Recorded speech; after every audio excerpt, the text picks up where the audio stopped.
Queridos, aqui é o irmão Jorge Cardoso, aqui no canal Vivendo em Graça. Bom, quero pedir você aí que curta o nosso canal aí, que compartilhe, né? Nos segue aí, se inscrevendo aí, tocando o sininho, tá bom? Tem alguns irmãos nos ajudando aí no canal Vivendo em Graça. Os vídeos são de 5 a 6 minutos. Quando passa de 6 minutos, são contas pequenas, tá bom? Para que você possa assisti-lo até o total do vídeo, né? Até o final.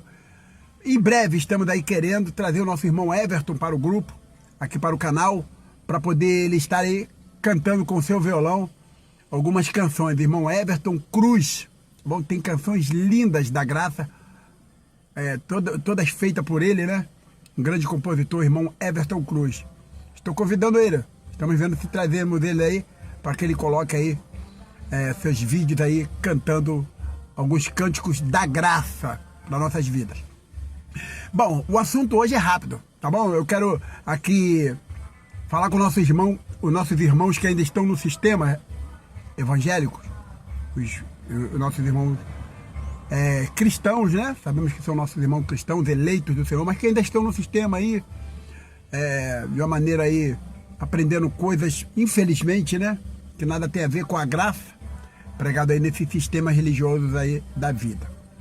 Bom, é um desafio, não sei se poderia dizer um desafio, mas eu gostaria de incentivar os nossos irmãos cristãos evangélicos que ainda estão no sistema a fazer duas coisas importantes. Existem outras, duas perguntas, né? Vamos botar assim, né? Para o seu líder religioso, para o seu pastor. Eu gostaria que você perguntasse para ele. Você primeiro vai perguntar para ele algumas coisas que ele vai concordar com você. Você pergunta para ele se realmente estamos na graça, né? Se vivemos da graça de Cristo. Ele vai falar que sim, beleza. Ele vai concordar com você. Pergunta para ele se realmente o apóstolo Paulo, ele foi o homem levantado por Deus, por Cristo, né? Chamado no caminho de Damasco, para trazer a revelação da graça a nós hoje, né? A povos que não fazia parte de Israel.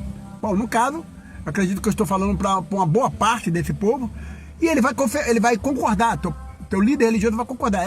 O apóstolo Paulo ele foi chamado para os gentios. Hoje não existe mais gentios, né? Para Deus, depois do ano 70, todos, depois do julgamento de Israel no ano 70, todos somos povo único para Deus, tá? Não existe mais aquele povo separado. Mas vamos falar a linguagem do sistema, que é para você entender.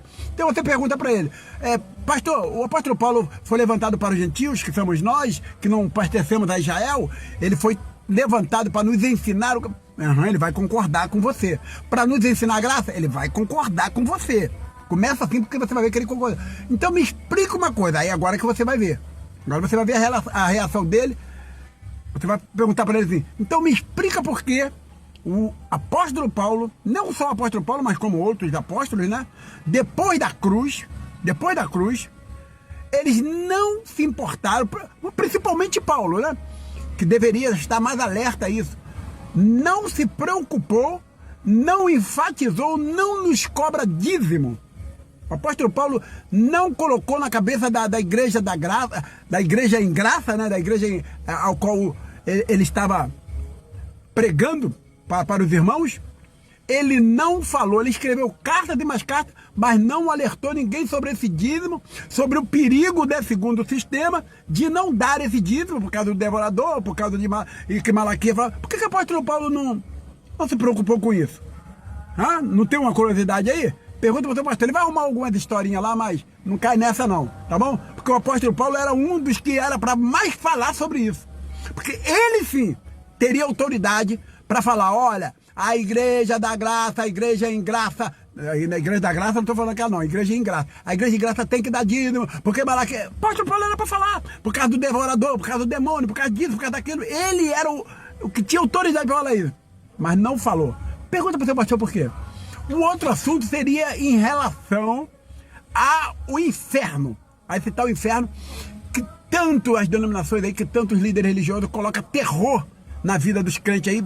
Tudo é o inferno e muitos estão aí dentro desse lugar com medo desse devorador do dízimo e por causa desse inferno maldito aí que a religião criou.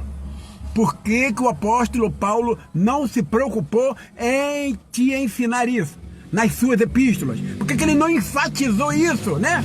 Olha, o inferno, com o lago de fogo, com isso, com enxofre, com o diabo, com o chifrudo. Por que que o apóstolo Paulo não se importou com isso? Hã? Mas aí você embala. Ele vai responder algumas besteirinhas aí, mas você insiste nisso. Mas o apóstolo Paulo não se preocupou. Mas o apóstolo Paulo se preocupou. Aproveita e pergunta ele por que o apóstolo Paulo não falou sobre sacrifício, sobre campanha, sobre retiros espirituais. Aproveita aí, arrebenta aí a boca do balão e faz um montão de perguntas. Pergunta ele por que o apóstolo Paulo não ensinou e eles ensinam. Por que o apóstolo Paulo não mandou fazer, Jesus não mandou fazer e eles mandam e eles ensinam. Vamos lá. Desafio dado aí. Olha aí, hein? Missão dada tem que ser missão cumprida. Que Deus nos abençoe, queridos.